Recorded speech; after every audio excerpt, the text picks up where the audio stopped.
Hello, everybody. It's me, Mitch. Just got done with my morning coffee with Mitch live stream. And occasionally, I go off on certain subjects during these live streams that just come out right. And today, the subject of food addiction came up. I have very definite opinions and insights about the term food addiction. And I think I explained it in a great way. And I think that that explanation warrants a separate video of its own. If you saw the live stream, this bears repeating. For most of you who did not watch my morning coffee live stream, I think you'll benefit from hearing this message again.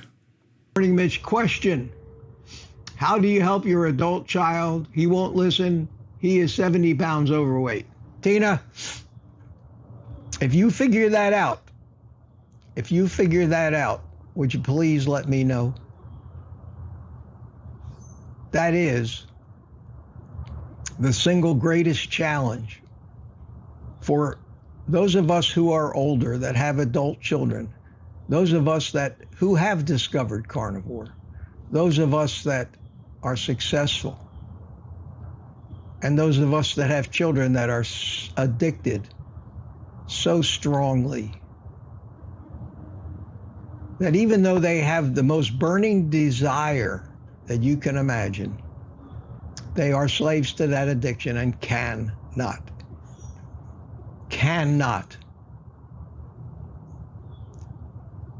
go that 100% no sugar route, complete and total abstinence with no cheating, at least for the first 30 days. They cannot. For a number of reasons. The influences of their families, of the pantries stocked up with every kind of poison on the planet for their kids. And if it's hard for us to get our kids to do it, imagine how hard it is. And I talked about this in my video yesterday. About by the time they're 2 years old, our children are now lifetime carbohydrate addicts. They have become the sheep in the herd of customers for the corrupt drug and food companies. And it's sad. And for most of them, it's too late to fix it. This addiction is so strong.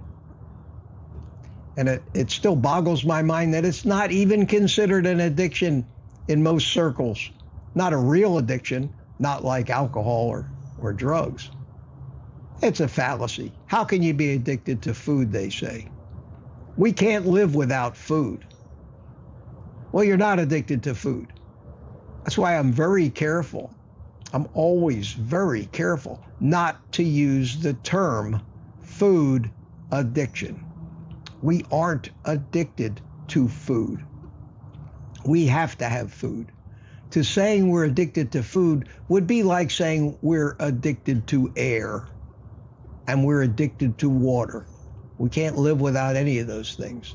We are not addicted to food if you define the term food properly.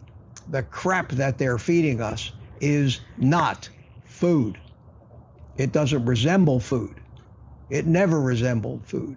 It is toxic chemicals on a substrate of pure sugar, all of which are poisonous to the human animal. And we are not food addicts. And I wish people would stop using that term food addiction. It's thrown around in our community like it actually has meaning. It has no meaning. We are carbohydrate addicts. We are addicted to a substance, and that substance is sugar. We are not addicted to broccoli. We are, and even plants are not as addictive as high levels of sugar. We've eaten plants throughout our evolutionary period. They were our survival food. But we don't get addicted. We get addicted to fruit because it has a ton of sugar in it. We get addicted to things that taste sweet. You probably won't get addicted to plants that don't taste sweet, except for things made out of grains. That's the exception. All grains are pure sugar, 100%.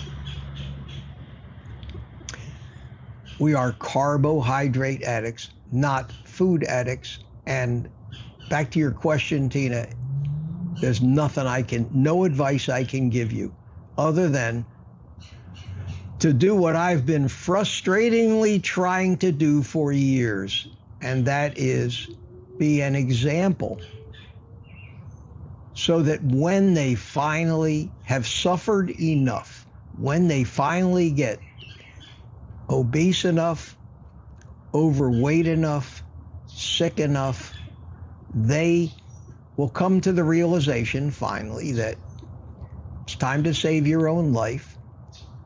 And then when they ask me, I'll start pushing again. But I had to stop pushing because I was getting close to actually alienating my own children.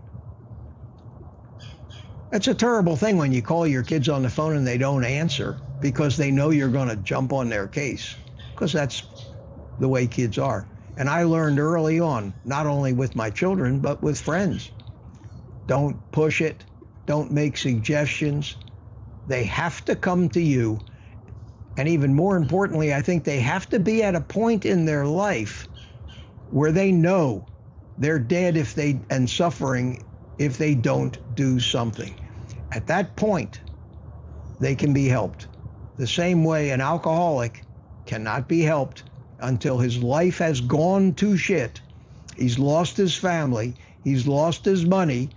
He's more than likely living in a cardboard box and finally says, I can't keep this up. I need to fix this. And then he admits he's an alcoholic, starts to go to meetings. And then if he's lucky, maybe there's a 10 to 20% chance that he can turn his life around. Once addictions, any kind of addictions, get a hold of you, they don't let go. They don't let go. It's very sad. It's very sad. But it's a great question.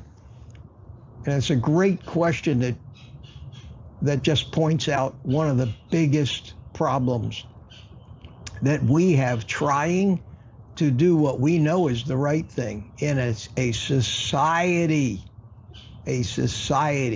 full of wishful thinking addicts that think that there's some magic pill, some magic injection, some way that they can fix everything without